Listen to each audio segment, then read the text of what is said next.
Hola iglesia, buenos días, buenas tardes, qué gusto saludarlos a todos ustedes, aquellos que están en línea, gracias por acompañarnos cada semana. Y hoy concluimos la serie que hemos llamado La Primera Iglesia. Hoy es el último capítulo, próxima semana iniciamos una nueva serie. Y el día de hoy quiero iniciar esta plática con esta ilustración. Muchos de nosotros conocemos, hemos escuchado, hemos visto o tenemos noción de esta iglesia que se llama la Sagrada Familia, ¿verdad? Todos sabemos dónde está.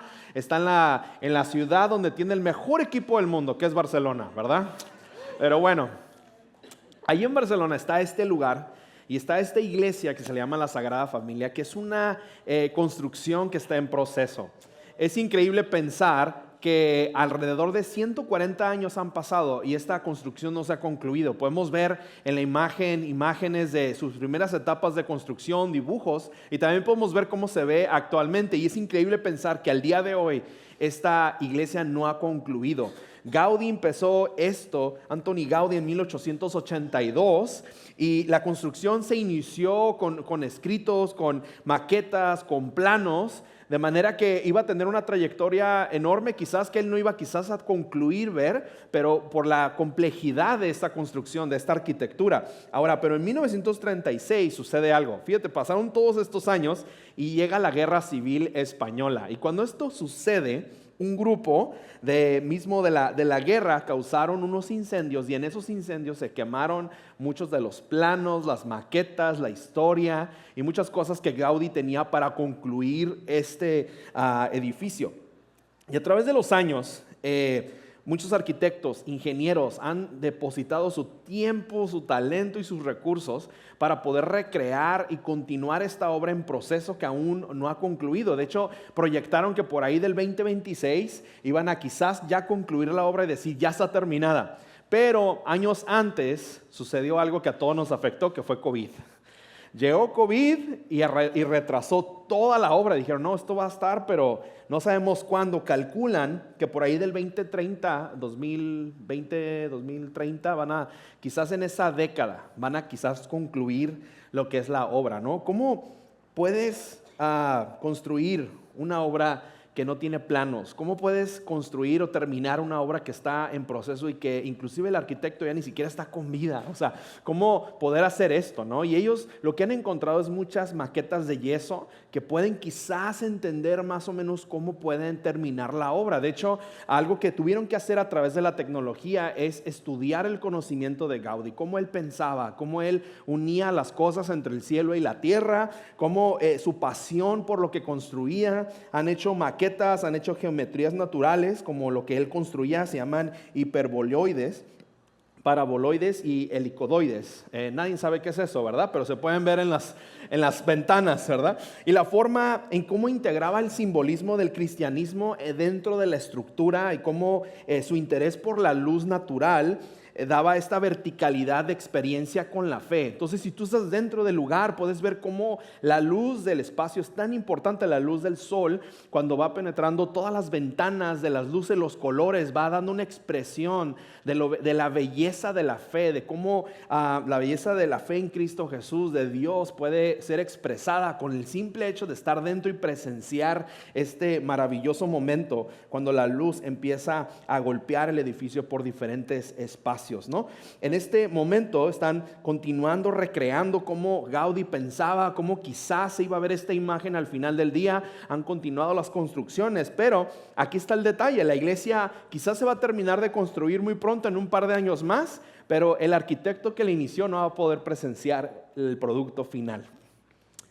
Y a nosotros, bueno, en este caso, a estos ingenieros y arquitectos y obreros les toca reconstruir una idea que a lo mejor no tienen mucho contexto de cómo empezarla o cómo terminarla, pero les va a tocar ellos asumir en base a sus estudios pasados de Gaudí cómo esta obra va a concluir en su producto final. Yo creo que esta idea de cómo esta obra en proceso está continuamente trabajándose a través de hombres y mujeres, a través de las décadas y a través de los años, se parece mucho a lo que está pasando aquí en el libro de los Hechos. La iglesia primitiva termina escuchándose toda la historia en el libro de los Hechos y pareciera que el libro termina y como que está incompleto, como que es una obra incompleta. Tenemos todo el pasado, tenemos los evangelios del Nuevo Testamento, pero esta obra de los Hechos termina y concluye y te quedas, ¿y ahora qué sigue? Es como esta serie que estamos viendo en Netflix y que de repente nos damos cuenta que no es serie, es una película más larga de 8 o 6 capítulos y se acaba la historia y dices, ya no va a haber segunda parte, ¿no? Ya no hay nada que ver, ¿ahora qué vemos ahora? Y sí siento que es la misma experiencia entre lo que pasa en la Sagrada Familia y lo que está sucediendo en la iglesia hoy en día. En los cristianos del primer siglo concluye esta historia en Hechos que la vamos a ver el día de hoy. Pero aquí está el detalle, cuando la iglesia termine su obra, no la va a terminar nada más la iglesia, pero va a venir Cristo Jesús a concluirla. Y eso es lo que hace la diferencia. Gaudí no va a estar ahí para presenciar porque es tan humano como tú y como yo. Pero Cristo Jesús promete venir por su iglesia. Cuando el momento llegue, Él va a venir a presenciar esta obra maestra que inició cuando Él dio su vida por nosotros, unió al cielo con la tierra, trajo un nuevo pacto a los humanos, pudimos conocer a Cristo Jesús en espíritu a través del poder del Espíritu Santo y cómo la iglesia va creciendo a través de los años y se sigue contando esa historia. N.T. Wright, un teólogo anglicano y ha estudiado mucho acerca del Nuevo Testamento. De hecho, todos hemos sido impactados aquí, aunque nadie supo quién es N.T. Wright, no sabes ni quién es. Pero de muchas formas y expresiones hemos sido impactados por su teología porque hemos estudiado muchísimo acerca de este hombre, todo lo que ha escrito. Él hace un análisis acerca de lo que la Biblia y la palabra de Dios habla acerca de nuestra historia. Y cuando él trata de contextualizar, porque a veces vemos la Biblia como algo incomplicado de entender y a veces anticuado y aburrido de poder leer, él trata de hacerlo un poquito más accesible y darle un poquito de contexto para aquellas personas que quizás no entienden completamente la historia, pero que pueden entenderla quizás desde un punto de vista artístico. Entonces él usa el teatro como muchos actos, ¿no? Cuando estamos en una obra hay acto primero, segundo, tercero y cuarto, vemos todos estos capítulos y él divide la palabra de Dios en 5 actos y te los voy a leer rápidamente de cómo se divide la palabra de Dios de acuerdo a la teoría visual de N.T. Wright. Y empieza en estos 5 actos con el primero y el primero es la creación. El primer acto es la creación. En Génesis 1 y 2 Dios crea al mundo, crea al hombre, crea la naturaleza, empieza a darle nombres a los animales, empieza a gobernar Dios y está presente su diseño original, el producto es perfecto, la conexión entre Dios y los hombres es perfecta y hay armonía completa dentro del mundo. Y ese es el primer acto dentro de esta historia. El segundo acto se llama la caída. Y nosotros los humanos no pudimos terminar ni siquiera el libro de Génesis completito, porque ya en Génesis 3 al 11 ya la habíamos regado, ya. El pecado entró al mundo por medio de la desobediencia de Adán y de Eva. Empieza a haber este desprendimiento de la relación con Dios, con la humanidad. Empieza a haber rebelión, empieza a haber pecado, empieza a haber corrupción. Empieza a salir verdaderamente el pecado a florecer en nosotros. Y es este segundo acto donde podemos ver esta caída de la humanidad y el desprendimiento de la conexión con Dios y la humanidad. Y viven esta tensión por un rato, porque después en el tercer acto podemos ver la historia de Israel. Y en la historia de Israel inicia a través de Génesis 12 hasta prácticamente el Antiguo Testamento, en todo su esplendor. Dios escoge a Abraham y le da su descendencia para bendecir a todas las naciones a través de su descendencia. Israel es llevado a vivir como luz por las naciones, pero fracasa rápidamente, como podemos ver en todo el Antiguo Testamento. Viven momentos de fe, milagros, experiencias con Dios, pero también tiene esta caída humana porque no dejan de ser humanos. A pesar de ser el pueblo escogido de Dios, tienen diferentes caídas y podemos ver cómo Dios constantemente trae arrepentimiento, una reconstrucción, una reconexión otra vez con su pueblo y vuelven a regarla otra vez como todo buen mexicano, ¿verdad? Bueno, no eran mexicanos, pero se parecen a nosotros también. Pero hay un llamado, y es muy importante. Dentro de este tercer acto hay un llamado, hay un pacto, hay una ley, hay una redención, pero también hay un exilio y hay una esperanza mesiánica de este Cristo que viene en camino. Es esta esperanza por el cual este grupo de personas vivían, de que venía este Salvador en el futuro. En la venida de Jesús podemos ver en el cuarto acto, podemos ver que Jesús llega, los evangelios llegan, la historia de los evangelios, Mateo, Marcos, Lucas y Juan, podemos ver este movimiento de Jesús donde Él comparte su fe, muestra cómo es la imagen del reino de Dios aquí en la tierra, vive con nosotros, hay esta relación entre Dios y los hombres por medio de Cristo Jesús, se cumple su profecía, Él muere en la cruz, resucita entre los muertos, envía a su Espíritu Santo, y su Espíritu Santo se queda con nosotros desde ese momento hasta el día de hoy. El Espíritu Santo sigue viviendo entre nosotros. Jesús dijo, me tengo que ir porque el que viene después de mí es mejor que yo, y ese es el Espíritu Santo que está en la primera iglesia, y hay salvación, hay un nuevo pacto, hay una conexión de nuevo entre Dios y los hombres a través del poder de Cristo Jesús y del Espíritu Santo que nace por medio de su sacrificio. Una vez más, el cielo y la tierra se vuelve a unir. Y aquí entramos al quinto acto. Y el quinto acto es la iglesia y esta nueva creación. Este quinto acto donde el cual tú y yo estamos viviendo, que es Hechos de los apóstoles. Y en los Apocalipsis podemos ver el futuro hacia donde vamos. La iglesia entra en resurrección a través de Cristo Jesús y de su sacrificio. Hay un regreso, hay una llamada de anticipación para poder traer el reino de Dios aquí a la tierra. Llevamos el mensaje a todos los lugares del mundo, rincones, hay testimonios, hay milagros, hay visiones, hay mover del Espíritu Santo, los discípulos se van multiplicando y podemos ver todo esto, cómo inicia después de la muerte y resurrección de Cristo Jesús, cómo la iglesia se expande. N.T. Wright, después de explicar estos 5 actos, termina diciendo esto, dice, la iglesia vivimos hoy mismo en el quinto acto, una especie de una escena intermediada, donde somos invitados a improvisar finalmente, basándonos en los actos anteriores, o sea, en los últimos 4 actos, y en la dirección del Espíritu Santo. La historia no ha terminado, iglesia. La historia está incompleta, pero tú y yo tenemos el gran privilegio de formar parte del quinto acto.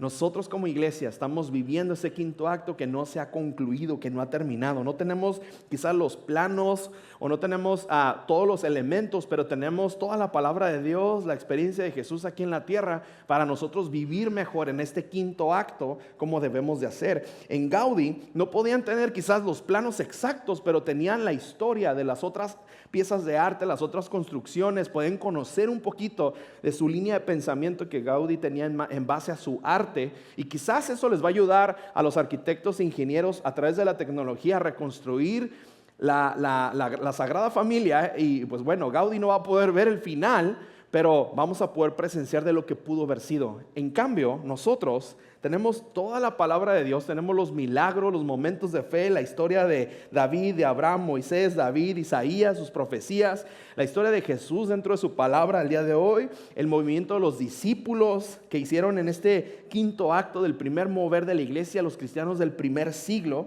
Y sabes, quizás no tenemos todo lo que ocupamos, pero tenemos todo lo que necesitamos para poder representar mejor la iglesia hoy en día. Tenemos todo para hacerlo. Y lo único que tenemos que hacer es prácticamente conocer a Jesús a profundidad y conocer lo que los otros actos nos han enseñado de nuestra humanidad, pero también del poder de Dios, de manera que seamos transformados por el Evangelio, por el Espíritu Santo, de una manera continua para poder continuar el legado de muchos otros discípulos, de muchas otras iglesias y de décadas de gente dando su vida por el poder poderoso de Cristo Jesús. Y ahí es donde nos encontramos tú y yo, ¿no? El autor del quinto acto nos da la oportunidad de escribir la historia. Fíjate qué privilegio. Nos da la oportunidad Dios de poder escribir y terminar el quinto acto, reflejar el carácter de Cristo, vivir como Cristo, amar como Cristo, servir como Cristo y comer también como Cristo lo hacía. En comunidad, permanecer conectados en comunidad. Así que mientras cerramos esta serie el día de hoy, quiero que le demos espacio a contestar esta pregunta que tengo para todos ustedes. ¿Cómo seguimos dándole continuidad a la misión de Dios para la iglesia? ¿Cómo tú y yo podemos seguir dándole continuidad a esa misión que ya Cristo vino a depositar en cada uno de nosotros? ¿Cómo podemos ser, ahora sí que dejar de ser la iglesia aquí y seguir siendo la iglesia allá afuera? Y sabes, Jesús no vino a establecer una iglesia nada más basada en una religión. Vino a unir a la humanidad con Dios para pasar de la religión a la relación. Eso fue su trabajo principal. No necesitaba que tú y yo tuviéramos ritmos nada más religiosos y que marcáramos la casilla, decir, ya hice esto, Dios, que me merezco, que me gano. Pero Él vino a crear una relación nuevamente entre Dios y los hombres para que podamos vivir en conjunto. Pero aquí está el problema, porque las mentiras y confusiones del enemigo de nuestra alma son reales y suceden todos los días. Quizás tú sigas creyendo que Dios sigue estando muy lejos de ti en este momento. Quizás tus errores descalifican por completo que Dios puede estar en cercanía contigo en este momento. Quizás necesitas tener todo en orden en tu vida para que entonces Dios pueda quizás hacer un milagro o hacer algo importante en tu vida. Y quizás estás aquí todos los domingos hipócritamente para que cuente allá arriba con Dios y para aparentar que todo está bien contigo y con Dios. Quizás tu asistencia el domingo aquí en la iglesia cuenta como el justificante para la ausencia de Dios en tu vida de lunes a sábado. Y podemos crear estos ritmos y creer estas mentiras todos los días. Podemos vivir así por décadas y una vida entera, creyendo una vida que refleja una cosa que no se vive aquí adentro. Podemos vivir así, podemos continuar creyendo las mentiras del enemigo de tu alma. Y sabes, yo te invito a que sigas creciendo en tu relación con Dios, que sigas asombrándote de sus hermosas maravillas, que sigas practicando tu relación con Él y que sigas practicando tus disciplinas espirituales y que sigas conociéndole más. Cuando todas estas cosas te dejan de asombrar, ¿sabes qué pasa? Dejamos de crecer en amistad con Dios. Cuando tú y yo seguimos separados y nada nos sorprende, nada nos anima, no tenemos una experiencia de Dios. Si Dios te deja de sorprender, no quiere decir que Dios esté más lejos de ti, pero quiere decir que tú sí estás muy lejos de Él. Y cuando tú y yo vivimos esta vida y disciplinas y conectamos y esta intencionalidad, esta dependencia total de Dios, estamos creciendo en amistad con Él, pero al mismo tiempo no nos dejamos de sorprender de la belleza del poder de Dios en nuestra vida y a través de nuestra vida. El segundo consejo que quiero darte es que sigue creciendo en amistad con las personas, y no nada más con las personas, pero sigue compartiendo a Jesús con tus amigos. Estos dos consejos se colapsan todo el tiempo, porque a veces nos da mucha pena hablar de Jesús. No queremos que sepan que somos el cristianito de la oficina. No queremos que sepan que somos el cristiano de la cuadra.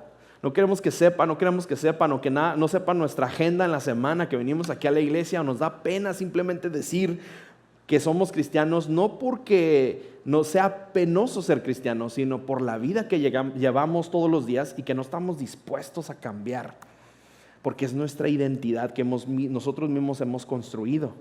Pero cuando tú y yo estamos en relación con Dios y Él vive en nuestro corazón, ¿sabes? En cada oportunidad que tengas vas a crecer en amistad con las personas que Dios pone en tu círculo de influencia, porque los vas a ver también no nada más en amistad, pero como tu misión eterna de traer vida a sus vidas. Cuando no dejas de compartir tu fe a los demás, con tus amigos, ¿sabes qué pasa? Todos esos que te critican el día de hoy, mañana son todos los que te van a buscar, porque seguramente tú estás más cerca de Dios que de ellos, ¿no? Y es un puente, aunque nos riamos y podamos criticarlo, es el puente perfecto de cómo tú y yo podemos compartir nuestra vida intencionalmente con los demás. ¿Sabes? La mejor aportación que quizás tú y yo podemos hacer con nuestras amistades es nuestro tiempo de calidad que puedes ofrecer en este momento. Ser intencionalmente y misionalmente, no de lo que va a pasar, pero de lo que Dios puede hacer. No de lo que tú puedes decir, pero de lo que Dios puede enseñarte. No de lo que tú tanto sabes, pero de cómo Dios puede transformar el corazón de las personas a través del poder del Espíritu Santo. ¿Sabes? Una persona que ama a Jesús, que reconoce el poder de Jesús, que ha vivido una experiencia con Jesús, que tiene un testimonio, ¿sabes? No se esconde ni esconde a Jesús en una maleta y nada más lo saca el domingo y lo vuelve a meter después del servicio, pero lo promueve como el Salvador de su vida. ¿Sabes cuándo pasan estas cosas? Cuando estamos en los grupos de crecimiento, momentos de fe suceden. Decimos aquí en la iglesia que son mejores los círculos que las hileras. ¿Por qué? Porque cuando estamos en hileras, ¿qué pasa? Nada más nos sentamos, bueno, primero nos echamos un cafecito, luego vamos al baño, luego cotorreamos, luego nos sentamos, ¿no? luego escuchamos algo, adoramos juntos, y luego nos regresamos otra vez allá afuera y nos llevamos otro cafecito. Y si usted trae su termo, también llena su termo, ¿verdad? Para el rato. Ya los vi, no se hagan. Pero cuando estamos en círculo, estamos en una mesa, nos damos la oportunidad de escuchar qué es lo que Dios está haciendo en la vida de cada persona. Y eso nos da contexto, porque si tenías una duda de que Dios estaba presente, cuando escuchas a los demás, cómo Dios obra en los demás, te debe dar mucho ánimo de que tu promesa está en camino, de que tu bendición está en camino, y que lo único que tienes que hacer es rendirte completamente a Cristo Jesús, conocer en relación con Dios y vivir en la fe junto con otras personas que pueden sumar valor a tu fe el día de hoy. Así que, ¿cómo concluimos el libro de los Hechos, tú y yo? ¿Cómo podemos irnos pedazo a pedazo? Te voy a explicar una historia que está en el libro de los Hechos 16, 32 al 34, y de ahí nos vamos a ir hasta el último capítulo de Hechos. Pero antes de empezar, ¿sabes? El libro de los Hechos concluye incompleto, o sea, está incompleto el libro, ¿no? Concluye en una versión de Pablo que vamos a ver en un momento, donde él no deja de ser misional. Hasta en sus últimos días nunca dejó de ser misional. Y aquí está. Antes del capítulo 16, durante esa parte, Pablo se encuentra, como lo hemos estado estudiando durante todo este tiempo, Pablo y Silas están una vez más en prisión. Esos cuates se la pasaban en la cárcel. Yo no sé si era para no pagar renta o para tener un lugar donde dormir, pero siempre estaban en prisión por motivos de cumplir su misión, motivos de compartir la palabra. Y ellos están ahí en la cárcel, ¿por qué? Fíjate, llegaron a Roma y están ahí, y ellos son romanos y tienen sus papeles y todo. Pero mientras ellos están donde sea que están, siempre están siendo misionales al compartir su fe. Y mientras están pasando milagros, gente está siendo bautizada, personas están conociendo a Cristo Jesús, mientras van en la revuelta con todo mundo caminando y conociendo, hay una señora loquita atrás de ellos que tiene el poder de adivinación. Y cada vez que llegan a un lugar, ella va gritando atrás, estos son los hijos de Dios y que no sé qué, estos andan haciendo milagros, y viene adivinando muchas cosas. Esa era su chamba, porque tenía el espíritu de adivinación, pero también venía atrás ahí con toda la bola de porros, ¿no? Gritando. Y entonces llegó Pablo, donde ya se hartó, pues, porque andaban haciendo muchas cosas y siempre se aparecía. Entonces Pablo, a ver, ya estuvo bueno. Entonces se paró con la señora y exhortó al demonio y le dijo, demonio, sal de ahí. Y el demonio del espíritu salió. Y entonces, pues todo es de decir, gloria a Dios, ¿qué poder tiene Pablo? Pues no. La señora se quedó sin chamba, pues. Y se enojaron, porque ya no iba a poder adivinarle a nada a nadie, pues. O sea, le quitaron el talento y pues valió churra la chamba. Entonces se fueron contra Pablo y Silas, dijeron, no, este cuate me las va a pagar. ¿Por qué me quitó el espíritu? El talento que tengo, ¿no? Y entonces los puso en contra de los romanos los agarran, los azotan, los golpean, los meten en un calabozo por allá, los encadenan. Y ahí están estos dos cuates, ¿no? Y ahí estamos en la historia 16, 32, 34 en Hechos. Dice, Pablo y Silas compartieron el mensaje del Señor con el carcelero. Ahora, ¿por qué pasa esto? Pausa ahí nada más.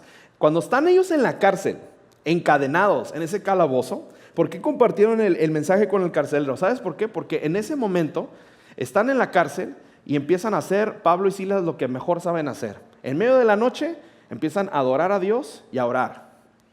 Y pasa algo inexplicable. Están ellos adorando a Dios en la cárcel. En un momento empieza a haber como un terremoto, un movimiento así de la tierra, se caen las cadenas al piso, se abren las puertas y este carcelero, este vato está dormido y se despierta. Cuando se despierta ve todas las jaulas abiertas, ¿no?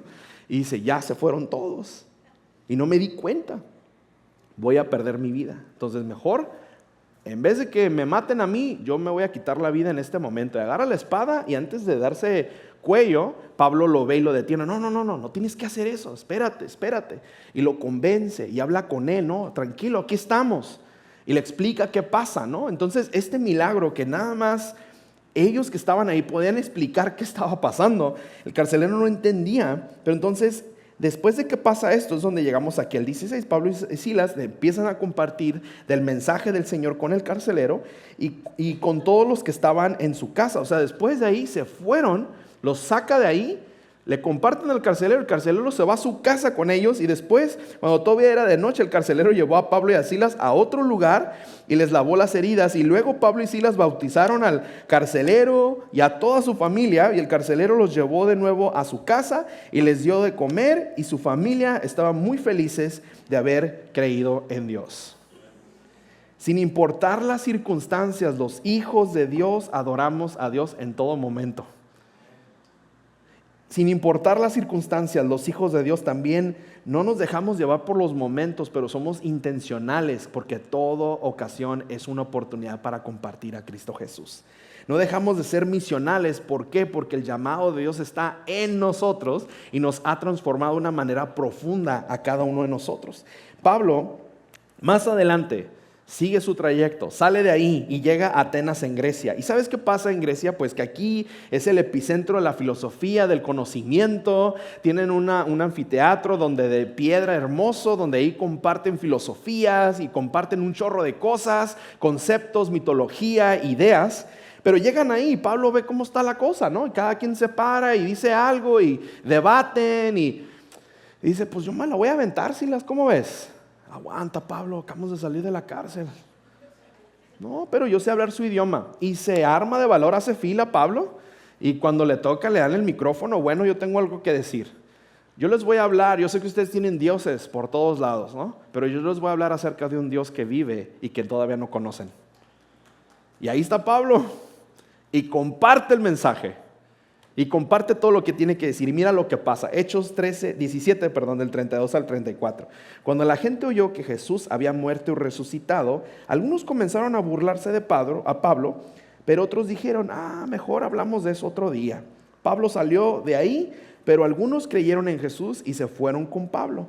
Entre esas personas estaba la mujer llamada Dámaris y también Dionisio, que era también miembro del Areópago. Era miembro del Areópago, o sea, parte del concilio de Atenas y de los griegos que estaban ahí. Ahora, ¿qué pasa? Cuando estamos viendo aquí, está bien chistoso porque yo me imagino que Pablo ha dado un mensaje, pero increíble. Y lo primero que hizo la gente es dudar.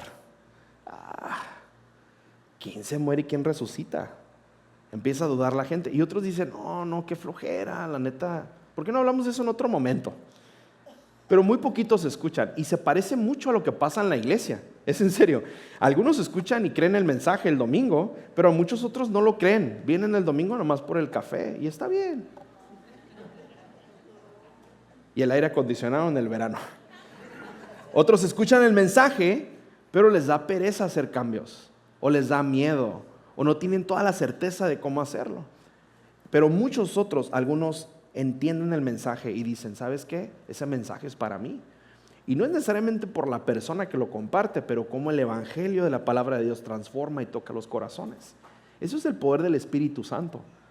Eso es lo que Jesús ya viene haciendo en la vida de cada persona. No podemos tomar tanto crédito de decir que tan pronto alguien entra a este lugar, ya nosotros estamos tocando a la gente por cómo vivimos, hablamos o compartimos. Ya Dios viene haciendo un trabajo en tu corazón desde hace mucho tiempo. Y nosotros nada más nos toca servir y ser el empujoncito, la herramienta, el servicio, el amor extra que necesitabas para poder conocer el verdadero amor de Cristo Jesús en tu vida. Eso es lo que pasa cada semana, que Dios ya viene trabajando. Ese es el poder de Dios y eso es lo que Pablo está aquí. Pero pareciera que la iglesia sigue confrontándose en estas circunstancias donde se parece a la iglesia primitiva. Algunos escuchan y no quieren, algunos escuchan y tienen miedo, pero muy pocos o algunos muchos escuchan el mensaje cuando el Espíritu Santo toca su corazón. ¿Qué pasa con Pablo? Sigue la trayectoria, sigue compartiendo el mensaje, pero aquí Pablo, una vez más, ¿qué crees que sucede? Lo vuelven a arrestar otra vez. Pablo está compartiendo el mensaje a personas en Jerusalén, pero lo capturan otra vez y fue puesto en un barco a Roma. Y ahí en Roma, pues pasan muchas cosas en el camino, mejor dicho, en el barco, ¿no? Hay una tormenta, muchas cosas locas pasan en el barco. Mientras están ahí, van contra un banco de arena y golpea el barco, se rompe la popa, se rompe todo y están ahí en ese momento. Pero durante el proceso, a pesar de que Pablo está encarcelado una vez más, Voltea a ver a uno de los sargentos durante su tiempo ahí y es bien intencional. Pablo se ganó el corazón de uno de los sargentos romanos. Y durante él está ahí en ese momento, él está compartiendo fe, sus historias, quién es, de dónde viene. Y cuando sucede este momento donde choca el barco en el camino, lo primero que hacen los sargentos y los demás soldados dicen, pues vamos a darles moche a todos, vamos a cortarlos a todos en pedacitos porque se nos van a escapar. No hay salida. Y el sargento, como ya se ganó la relación con Pablo, decide decir, ¿sabes qué? Vamos a dejarlos libres, vamos a dejarlos ir. Y les da chance, favor de Dios, totalmente. Y ahí van todos nadando y llegan a una isla, que es la isla de Malta, está al sur de Sicilia, ahí en Italia. Y cuando llegan ahí duran como unos 3 meses. Y durante esos 3 meses, igual, Pablo llega, es intencional, comparte su fe una vez más, gente empieza a recibir a Cristo Jesús, gente está siendo bautizada. Obviamente como venía junto con los prisioneros, al principio todo el mundo decía, no, este vato ha de ser un asesino, ¿por qué venía ahí? ¿Qué onda, no? Claro, no es la historia de Pablo, pero él fue intencional. Los primeros días dice que estaba ahí y la gente lo veía con temor porque era uno de los prisioneros. Llega una serpiente y lo muerde. Y lo primero que la gente piensa, ahora sí le van a dar su merecido a ese prisionero. Ahora sí va a pagar por lo que hizo. Se va a morir, se va a hinchar, algo le va a pasar, ¿no? Pero hay que esperar de lejos a ver si se pone morado el compa, ¿no? Pero Dios hace un milagro. Lo muerde una serpiente y no le pasa nada. Y la gente dice, ¿cómo es posible? No se murió.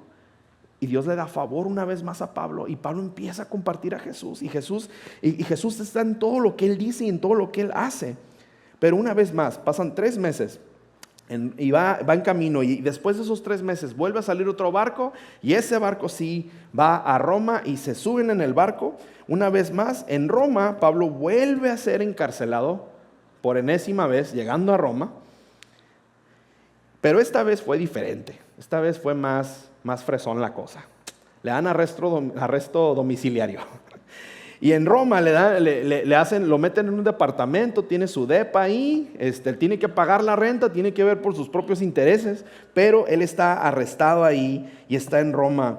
Y mientras él está ahí, muchas personas vienen y lo visitan y él continúa compartiendo el mensaje de Jesús, aún estando encadenado y estando encerrado ahí en ese cuarto. Hechos 28-22 dice, sin embargo, una cosa queremos y es que nos digas lo que piensas. Esto es la gente diciéndole a Pablo, porque hemos sabido que en todas partes se habla en contra de este nuevo grupo, o sea, los cristianos, al que tú perteneces. La iglesia del primer siglo se hace muy famosa y escuchan todo lo bueno, pero también todo lo malo, pero también los milagros, y el mensaje de Jesús está por encima de todas las cosas. Empieza a propagar el ministerio, el llamado, y Pablo no deja de compartir el mensaje de salvación a donde quiera que él va. Él es siempre misional y siempre compartiendo.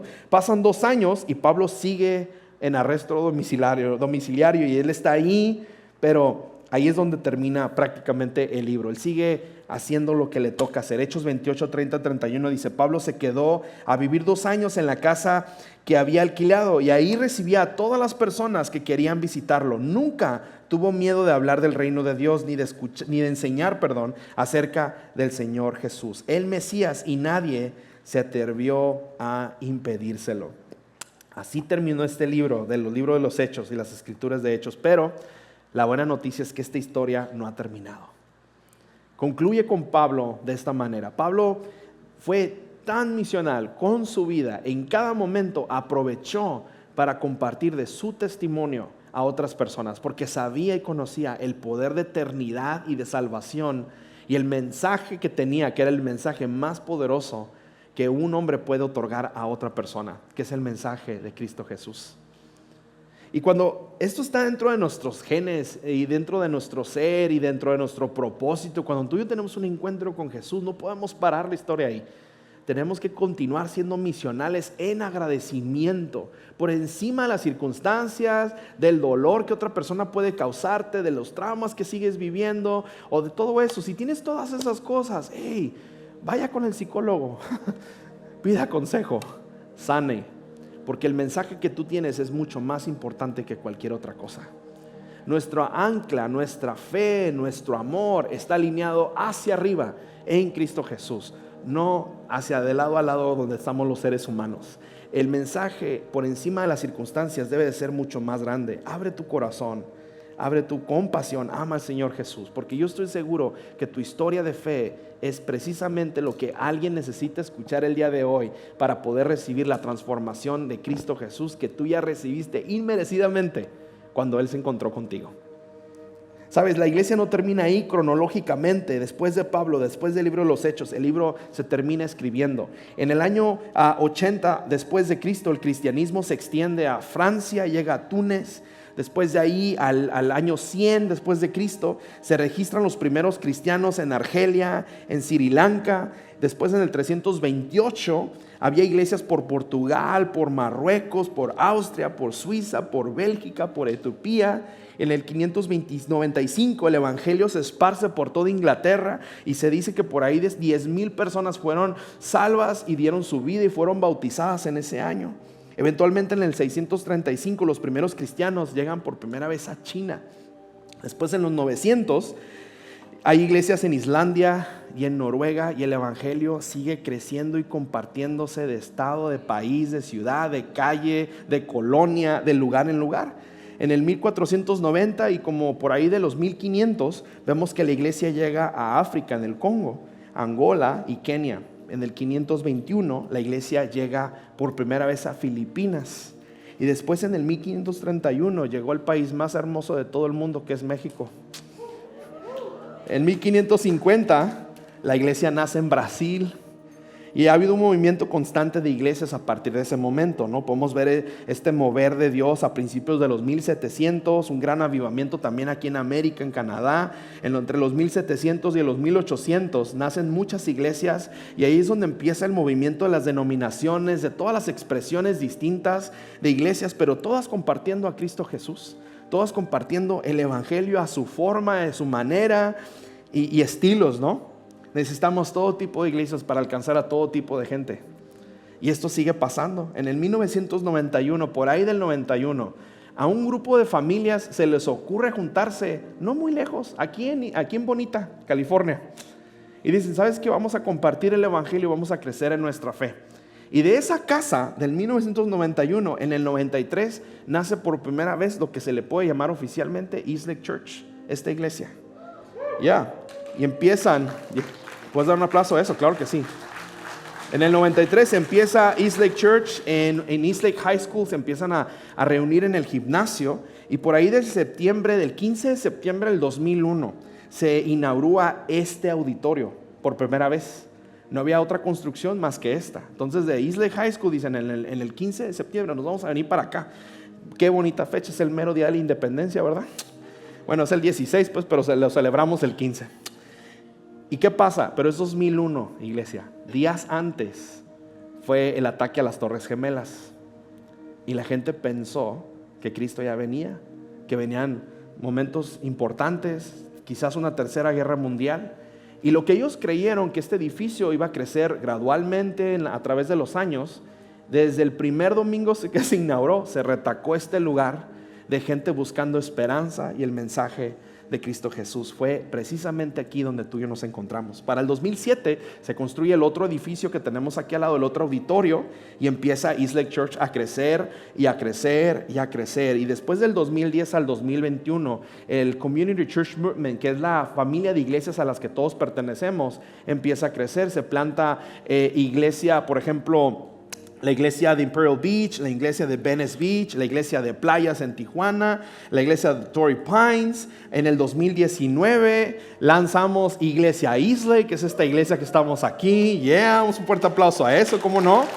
Llegamos, después se planta Rolando Church, que está allá por San Diego State, y después lanzamos en el 23 la iglesia de Zona Río en Playas. En Zona Río en Tijuana. Y pues, iglesia, somos parte de una historia mucho más grande.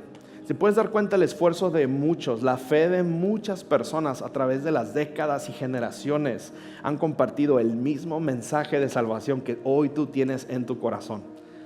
No permitas que una circunstancia, que un problema, que una cuestión con las personas, unos problemas que tengas con alguien limiten el poder de la salvación que está en el mensaje y testimonio que Cristo ya ha hecho en tu vida. Y si tú no tienes esa historia, permítele a Cristo Jesús vivir en tu corazón, porque sabemos que toda historia de Cristo Jesús en nuestra vida puede traer salvación a alguien más. Así es como continuamente seguimos compartiendo y predicando y haciendo vida unos con otros y cumplimos nuestro trabajo, porque nuestro trabajo no es venir a la iglesia nada más. Es ser discípulos que hacen a otros discípulos, compartiendo el mensaje, bautizándolos en el nombre del Padre, del Hijo y del Espíritu Santo y enseñándoles a todas las enseñanzas de todos los primeros discípulos que también entendieron esto con Cristo Jesús. Esa es tu chamba, esa es mi chamba. Entonces, seamos parte de esa gran historia. Somos parte del quinto acto, de la parte de la historia de los hechos que aún se sigue escribiendo con tu testimonio. Y con ese mismo espíritu, ¿por qué no te pones de pie? Vamos juntos a adorar a Dios en celebración de lo que Dios ya viene haciendo en tu vida y a través de tu vida. Demos un fuerte aplauso y adoremos a Dios.